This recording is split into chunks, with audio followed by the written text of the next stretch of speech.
This is THV 11 News at 6.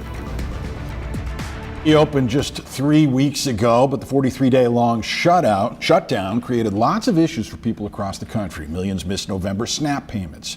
Government workers went without pay, and travelers saw delays and cancellations at airports nationwide. But now, weeks later, the lingering effects continue. Hello, and thanks for joining us. I'm Brooke Buckner. And I am Rolly Hoyt. Faith has the evening off. The watchdog organization that represents disabled Arkansans has gone without its federal funding for months now. THV 11's Tanya Motorzitsky here's how the financial strain is forcing them to furlough workers and pause key programs.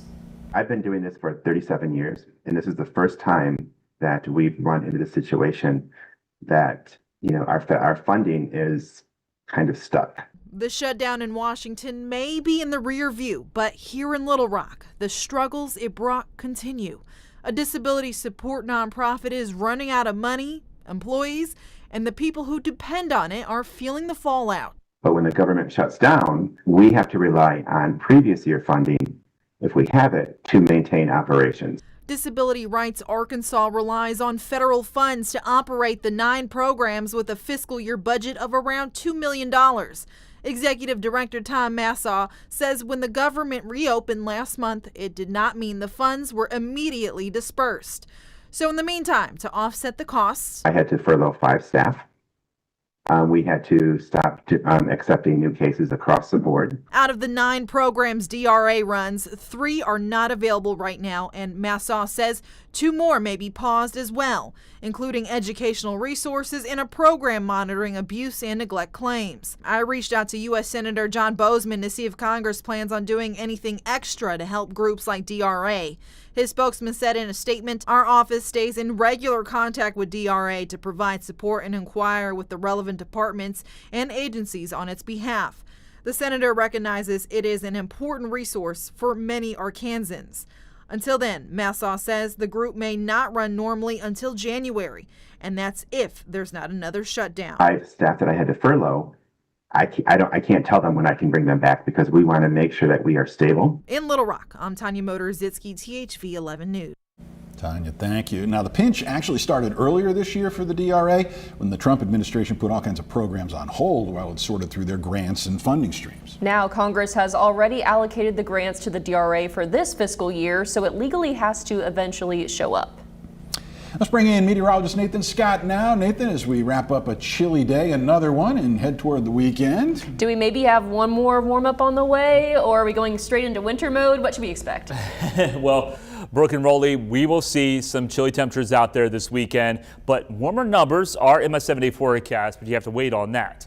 Current temperatures out there right now. Gray has been the color of the day as those clouds have been locked in place, and that has allowed the numbers to only climb up right around 40 for the high here in Little Rock. Now we drop down to 39. It's 39 in Russellville, 37 in Camden. A little bit of a light wind out there puts a little bite to the air, so it feels like 36 in Little Rock, feels like 32 in Batesville, and you got a wind chill of 38 in Texarkana. Your hour-by-hour forecast, the numbers will stay into the mid-30s. That Deca cloud cover will prevent us from dropping down quickly into the 20s. Because if we had clear skies, we would be into the 20s for this evening. Lows tonight settling down into the upper 20s for some locations, but probably starting off the day into the low 30s. But I want to caution you on the potential of some areas of patchy fog developing late tonight and for the start of your Saturday. And as temperatures will be close to freezing, there could be some isolated slick spots just because the potential of freezing fog will be in play. I'll have more on your weekend forecasts coming up. Nathan, thank you. Remember these billboards? They went up a couple of weeks back in unincorporated parts of Pulaski County. They led many to complain at the time. They called them eyesores, but now 2 of those billboards have since come down, and some are asking why. How did it happen? Well, it all stems from a new state law that lifted some regulations in places just outside of a city's limits. THV 11's Carter Thweet explains how county government tried to tackle these ETJs. Legislature in the most recent session decided that that was no longer good policy and passed a law to dissolve that ETJ provision effective in August. With ETJs gone, areas 1 to 3 miles outside Little Rock city limits that used to be under city control were now up for the taking. One West Little Rock developer took advantage, placing billboards on property he owned in Ferndale, a rural community about 30 minutes west of downtown Little Rock. It hit hard that now the city's kind of coming out here and they're putting up these, billboards that are going to be bright and huge and just take away from the value of this place that we consider to be very beautiful. Philip Prater is one Ferndale resident who spent months pushing against the billboards. Terry Drennan is another. This is the country. We don't have billboards out here. We don't want billboards out here. Shortly after the billboards went up, Pulaski County signed into law a 6-month pause where no new development could happen in the area, but construction could continue on billboards that had already been placed until this week when 2 of the 3 in Ferndale came down. We did a little hallelujah dance and, just couldn't believe that they were gone, but very, very happy. One of the 3 Ferndale billboards stayed, as did some by the Costco on Chenal, mere feet outside city limits. I asked Pulaski County Judge Barry Hyde for answers. We have been able to now put together an agreement that was executed the beginning of this week to remove 2 of the billboards. Judge Hyde didn't say much about the terms of the agreement except that the developer agreed to take the billboards down due to the backlash, and the one staying up is at the developer's own business. Whatever the reason, neighbors are thrilled with the outcome. Hope the community is happy now that we've been able to remove these distractions. The fact is they're gone now and we're happy. In Ferndale, Carter Thweet, THV 11 News. Carter, thank you. Now, separately from the handling this ETJ issue, the county did hold a public meeting earlier this week to get feedback on an overall land use plan. The County Planning and Development Board has still not made a recommendation to the Quorum Court about those ideas.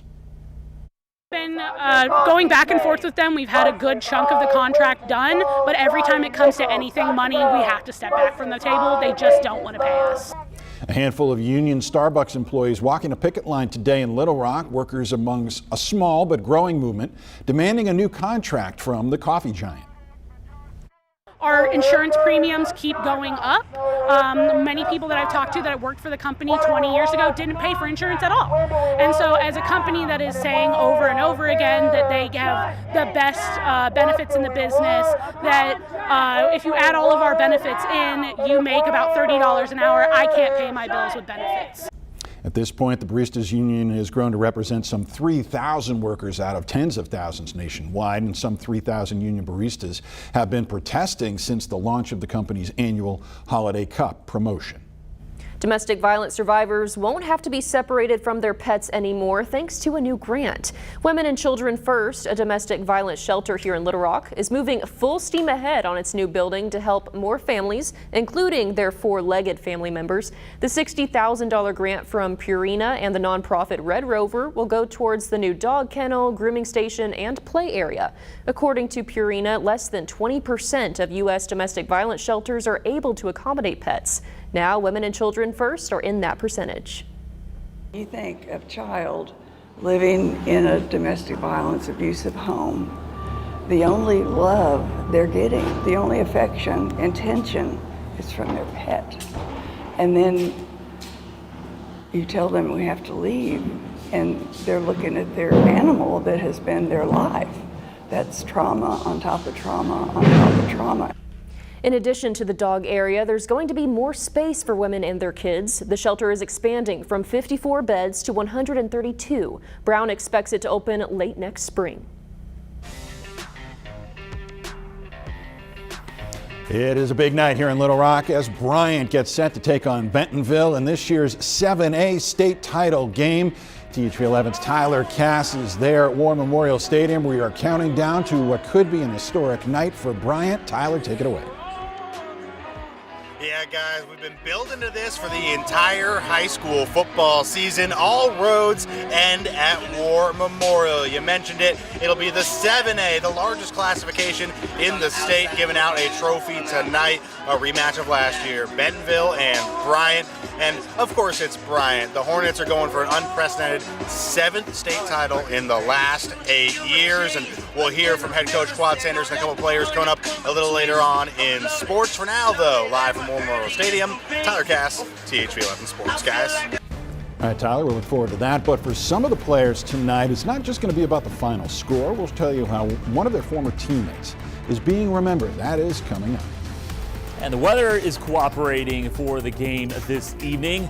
Looks like we'll stay dry over the next only 6 days. Small chance of rain on Sunday, primarily for southeast Arkansas. Rain chances may go up for Friday. I'll have more on a warmer forecast over the next several days coming up.